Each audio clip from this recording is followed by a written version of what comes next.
무조건 베풀면 호구된다.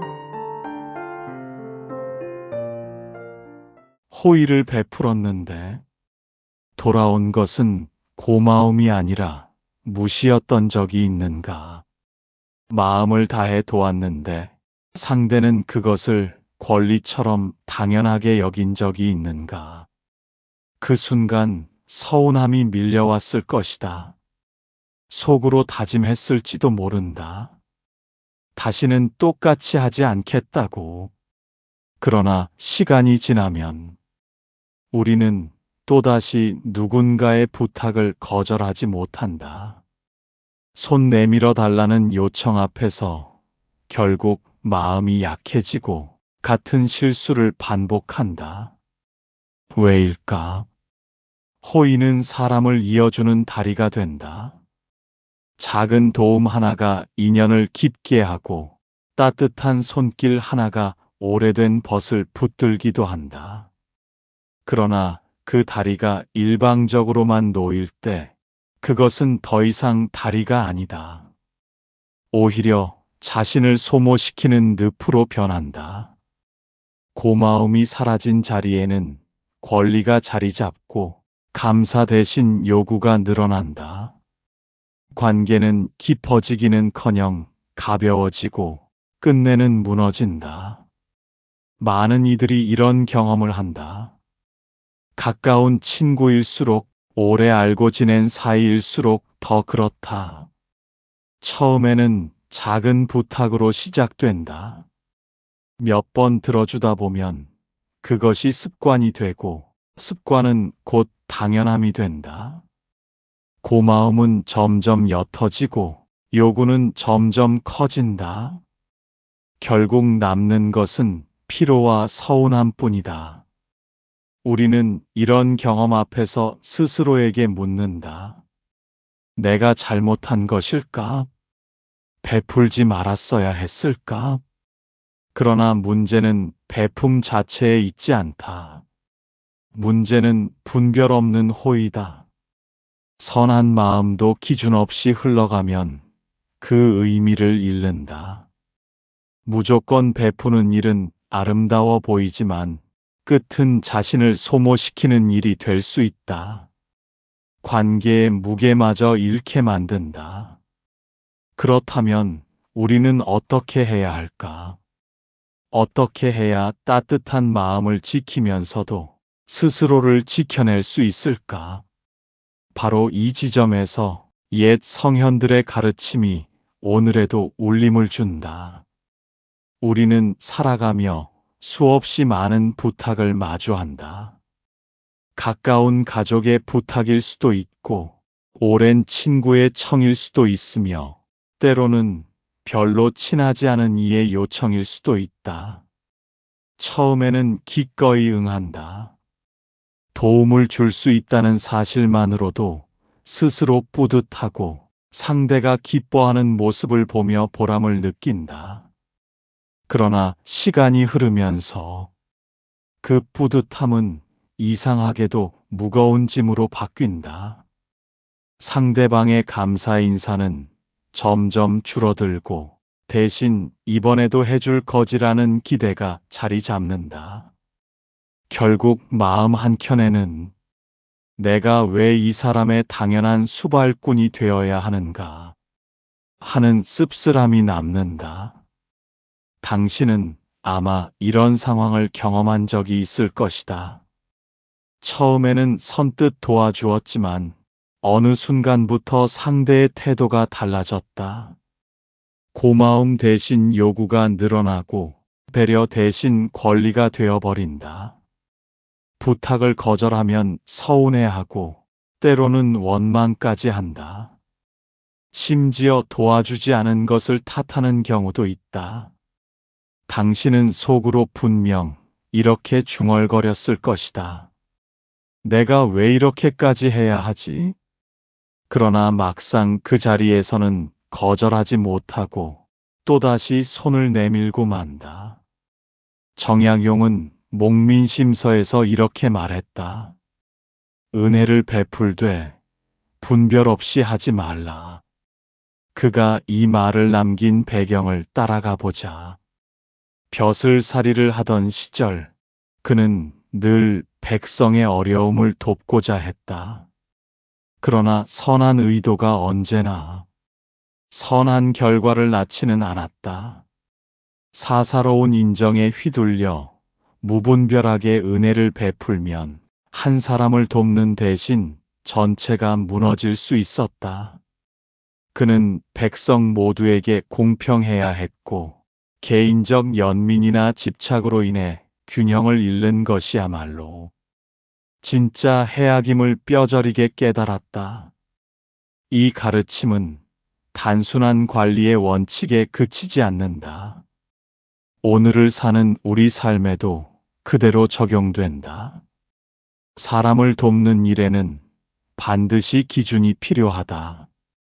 고마움을 모르는 이에게 계속 베풀면 결국 도움을 주는 이와 받는 이 모두가 상처 입는다.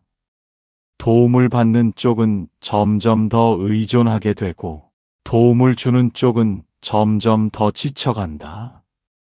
결국 남는 것은 불신과 피로뿐이다.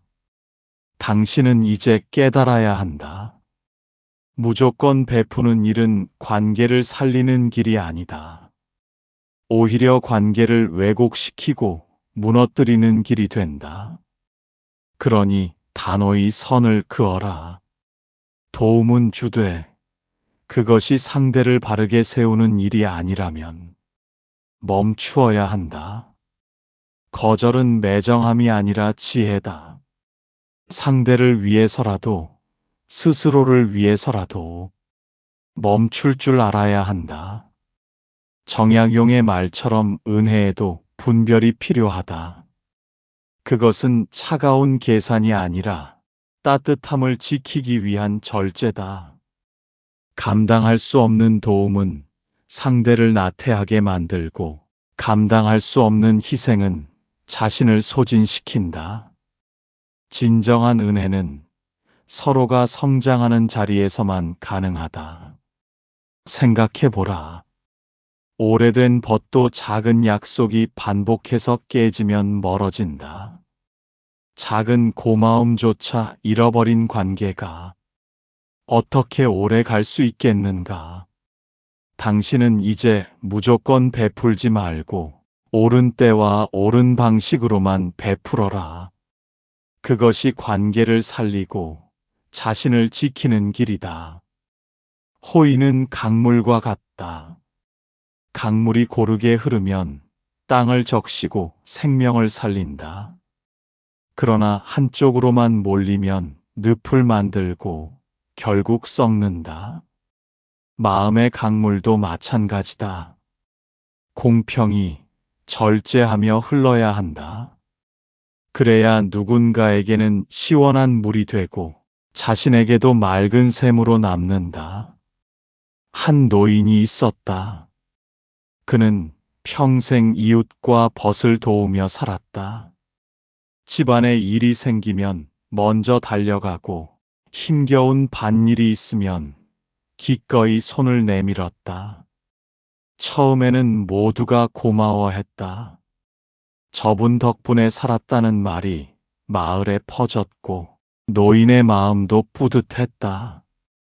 그러나 그러한 일이 계속되자 사람들이 달라지기 시작했다. 감사의 인사는 줄어들고 대신 요구가 늘어났다. 도와주는 것이 당연한 일이 되었고 심지어 그가 잠시 도와주지 못하는 날이면 왜 이번에는 안 해주느냐는 원망이 돌아왔다. 결국 노인은 스스로에게 물었다. 나는 호의를 베풀었는데 왜 이렇게 외로워졌는가? 많은 사람들이 같은 경험을 한다. 처음에는 작은 도움을 기꺼이 내어주었지만 어느 순간부터 관계가 달라지기 시작한다. 고마움은 희미해지고 당연함이 자리를 차지한다. 결국 남는 것은 지친 마음뿐이다. 관계는 깊어지지 않고 오히려 멀어진다. 당신도 비슷한 기억이 있을 것이다. 마음을 다해 도왔는데 돌아온 것은 감사가 아니라 무시였던 적이 있지 않은가. 그때 알아야 한다. 고마움을 표현하지 않는 사람과의 관계를 붙들지 마라. 요구만 남은 인연에 계속 매달리지 마라. 그것은 더 이상 건강한 관계가 아니다. 정약용은 벗과의 우정을 두고 이렇게 말했다. 벗을 사귐에는 믿음을 지켜야 한다. 그는 유배지에서 이 말을 적었다. 권력 다툼에 휘말려 억울하게 귀양을 간 그는 오직 벗과의 편지에서 위로를 얻었다. 그러나 편지는 일방적으로만 이어질 수 없었다. 한쪽이 보내기만 하고 다른 쪽이 응답하지 않으면 관계는 끊어진다. 정약용은 그 사실을 뼈저리게 깨달았다. 믿음은 서로의 주고받음 속에서만 자란다는 것을. 오늘을 사는 우리에게 이 말은 어떠한 의미를 지니고 있는가? 고마움이 사라지고 요구만 남은 관계는 이미 믿음을 잃은 것이다. 그 자리에 남아있는 것은 우정이 아니라 의존, 심지어 착취일 뿐이다. 그러니 당신은 단호히 선을 그어라. 고마움 없는 인연에 더 이상 자신을 소모하지 마라. 우리는 종종 착각한다. 오래된 관계는 끊을 수 없다고, 한 번 맺은 인연은 무조건 지켜야 한다고 믿는다. 그러나 오래되었다고 해서 모두 가치 있는 것은 아니다. 오래된 관계라도 감사가 없는 순간 그 인연은 이미 죽은 것이다. 억지로 이어가려 해도 되살아나지 않는다. 오히려 상처만 깊어진다. 당신은 작은 서운함을 방치하지 마라. 불편한 마음을 참으며 쌓아두지 마라. 그것이 결국 관계를 무너뜨린다. 서운함이 쌓일 때 바로 말하고 바로 다스려라. 그래야 관계가 무너지지 않는다. 정약용의 말처럼 믿음은 작은 주고받음 속에서 지켜진다. 작은 호의에도 감사할 줄 알고 작은 배려에도 마음을 돌려주는 것. 그것이 관계를 살리는 힘이다. 만약 그런 응답이 없다면 그 관계는 이미 믿음을 잃은 것이다. 관계는 꽃과 같다. 꽃은 물만으로는 살지 않는다.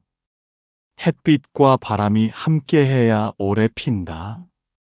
물만 가득 부으면 뿌리가 썩고 결국 시든다.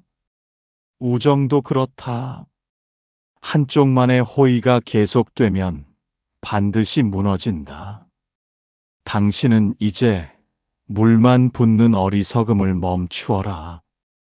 감사라는 햇빛이 없는 땅에는 더 이상 씨앗을 뿌리지 마라.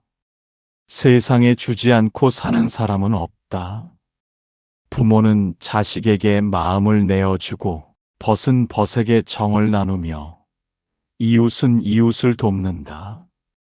주고받음은 인간관계의 가장 기본적인 흐름이다. 그러나 우리는 종종 착각한다. 많이 내어줄수록 좋은 관계가 된다고, 무조건 베풀수록 더 큰 신뢰를 얻는다고 믿는다. 하지만 실제는 어떠한가? 마음을 다해 도와주었는데도 상대가 달라지지 않는다. 오히려 더 의존하거나 때로는 더 무례해지기도 한다.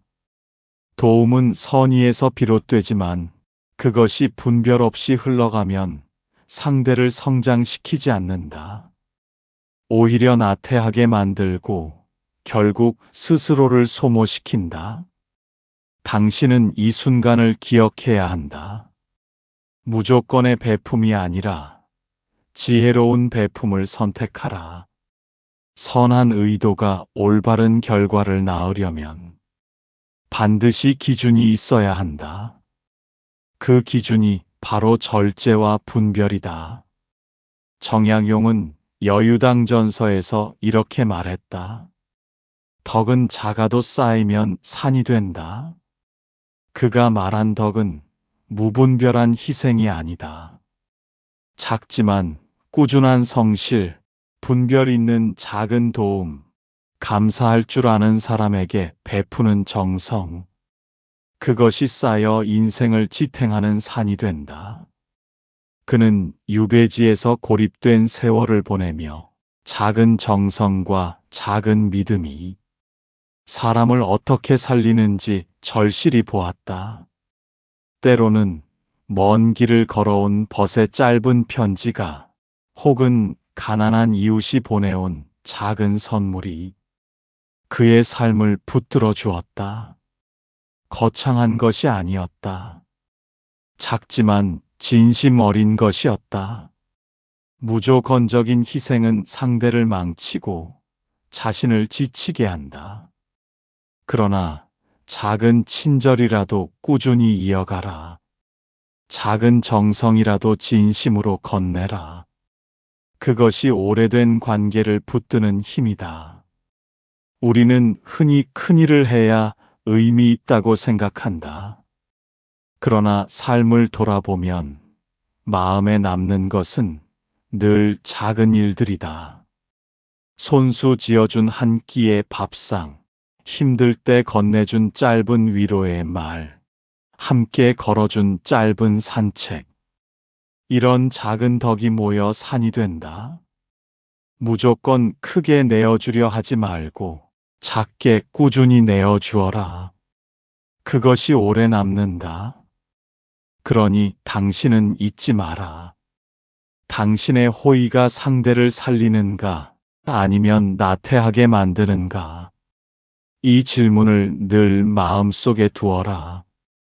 그 답이 살린다라면 계속하라. 그러나 답이 나태하게 만든다라면 멈추어라. 그것이 베품의 올바른 길이다. 호의는 바람과 같다. 바람이 없으면 생명이 자라지 못한다. 그러나 바람이 지나치면 뿌리를 흔들어 버린다. 바람은 적당해야 한다. 시원한 바람은 생명을 돕지만 폭풍은 생명을 해친다. 호의도 그렇다. 적당히 불어야 한다. 분별 있게 건네야 한다. 그래야 상대를 돕고 자신도 지킬 수 있다. 호의는 분명 귀한 덕이지만 그것이 분별을 잃으면 늪이 된다. 고마움이 사라지고 요구만 남는 관계는 결국 무너진다. 그러므로 당신은 이제 깨달아야 한다. 무조건 베풀지 마라. 고마움이 살아있는 자리에서만 마음을 내어라. 작은 호의에도 감사할 줄 아는 사람에게만 정성을 베풀어라. 그것이 관계를 살리고 자신을 지키는 길이다. 인생의 남은 세월은 끝없는 희생의 무대가 아니다. 더 이상 소모되지 말고 더 이상 허비하지 마라. 당신의 호의가 누군가의 성장을 돕는다면 기꺼이 내어주되, 그렇지 않다면 단호히 거절하라. 그것이 차가운 태도가 아니라 지혜로운 사랑의 방식이다. 삶은 강물처럼 흐른다. 강물이 지나치면 범람하여 마을을 삼키지만 고르게 흐르면 밭을 적시고 생명을 살린다. 당신의 마음도 그러해야 한다. 절제된 호의가 결국 가장 큰 힘이 된다. 당신의 호의가 누군가의 마음을 살리고 작은 친절이 오래된 인연을 붙든다. 그러나 그 호의가 절제를 잃는 순간 관계는 무너지고 자신도 지쳐간다. 그러니 분별을 지켜라. 감사와 응답이 있는 자리에서만 따뜻한 마음을 내어라.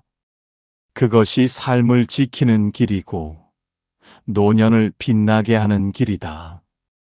당신의 호의가 맑은 강물처럼 흐르기를 바란다.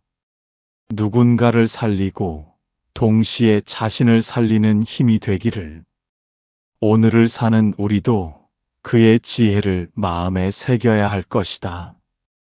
오늘도 함께 해주셔서 감사합니다. 마음에 울림이 있었다면 구독과 좋아요로 함께 마음을 나눠주세요.